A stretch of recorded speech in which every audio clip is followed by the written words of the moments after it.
اوس الله سبحانه وتعالی د قتل مسله بیانوي، د قتل احکام به راوړي چې یو مسلمان ووجلی شي نو څه به کوي او څه به نه کوي. دا قتل چې کېږي نو دا کله په خطا سره یو کله عمد سره قصدني. د قتل خطا خپل احکام دي او هغه قتل چې قصدن عمدن وشي د هغې خپل احکام دي. نو الله هغه احکام بیانوي. وما كان لمؤمن ان يقتل مؤمنا، او ندي جایز یو مؤمن لره چې قتل کی بل مؤمن. دا بنیاد شو، یعنی په هیڅ شان یو مؤمن له ندي جایز چې بل مؤمن قتل کی الا خطأ، مگر په خطا سره. او دا کیدی شي، د دې خو څوک ګارنټي نشي ورکولی چې دا به نه کېږي، او خطا ده کیدی شي. نو که په خطا سره وشي نو بیا دا جدا خبره ده.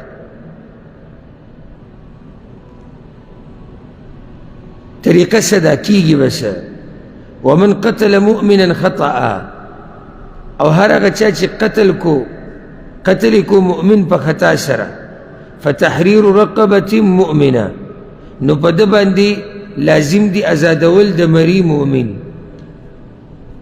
دا حق د چا دی؟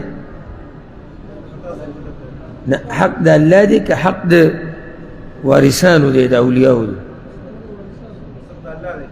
حق د الله دی. ودیة مسلمة الى اهله، او دیت ته چې وسپارلی به شي وارثانو د مقتول ته. دا حق د چا دی؟ وارثانو. الا یصدقوا، مگر دا چې هغوی معافي وکړي. که هغوی معاف کړی به صحیح ده. دا دیت په صحیح حدیثونو کې راغلی دی، سل اوښان د دیت دی.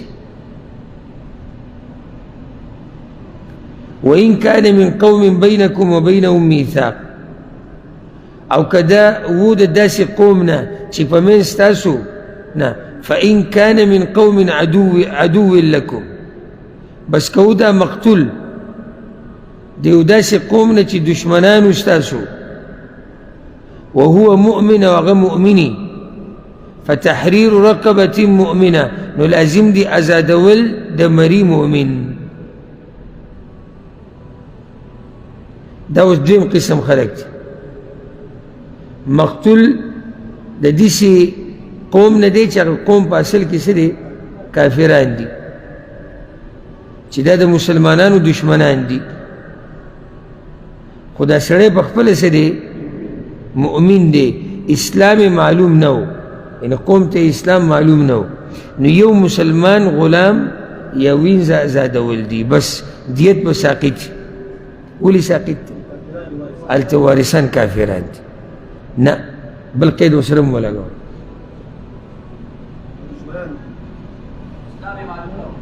نه نه، ځکه چې د روان هم کافران دي.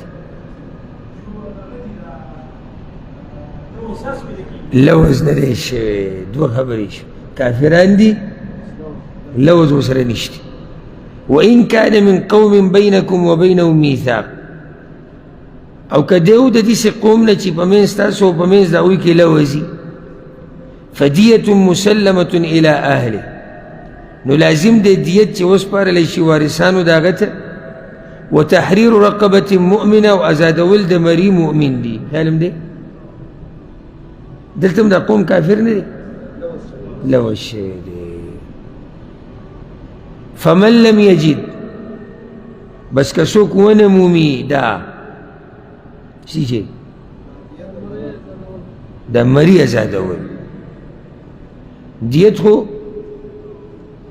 د وارثانو خبره ده، که د معاف کو معافي کو، غواړي هر چې د الله حق دی نو هغه خو دی. نو که څوک د مری نشي ازادولی غلام یا نه، لکه زمونږ دی وخت کوم ځای کې به ته مری ګورې، وینځه به ګورې. فصيام شهرين متتابعين، نو نیول در وجودی دو میاشتې پرله پسې ها، الا که عذر منځ کې راشي نو بیا هم دا قضینه دی شروع کی کم ځای کې پرېښودې لکه یو سړی بیمار شو په زنانه باندې بیماري راله د میاشتیا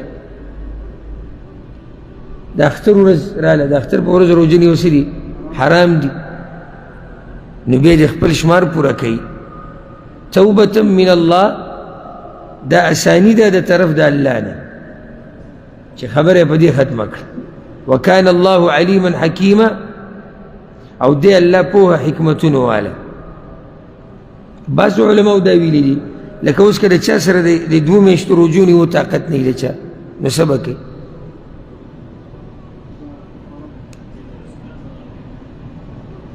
بعض علماو دا جواب کړی شپېته مسکینان به ورکوي قیاس یې کړی دی په کومه کفاره روجو کفاره خو داسې نشته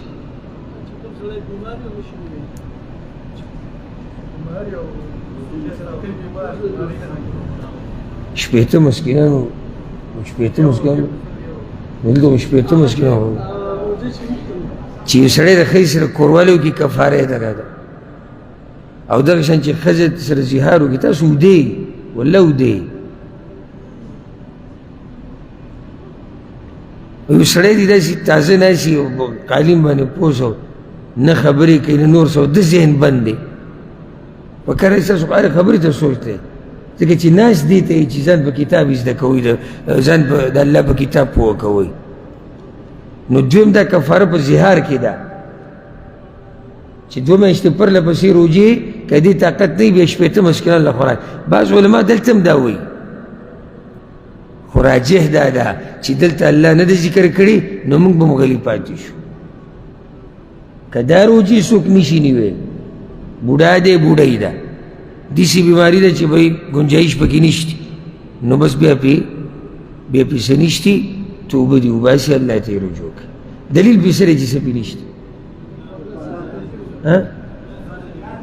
الله نه دي ذکر کړي او که چېرته څه پې وی نو ولې الله ته څه دي چې نشي ویلی هلته یې ویلی شوه نو دلته ولې نه وایي ویلی به یې وی که څه خیال دی نو څه یې ونه وي ومن يقتل مؤمنا متعمدا او چا چې قتل کو مؤمن په قصد سره قصدا عمدا فجزاؤه جهنم خالدا فيها نو بدله ده جهنم دی همیشه به یې په هغې کې وغضب الله عليه او غضب کړی الله په هغه باندې ولعنه او لعنت یې کړی دی په هغه واعد له عذابا عظیما او تیار کړی دی هغه لره عذاب لوی دا د قصدا قتل سزا ده په دې باندې به اکتفا وکړو انشاءالله سبا به د 94 نمبر آیت نه شروع کو الله سبحانه وتعالى دې موږ پوه کړي په قرآن باندې هذا والله أعلم وصلى الله وسلم على نبينا محمد وعلى آله وصحبه أجمعين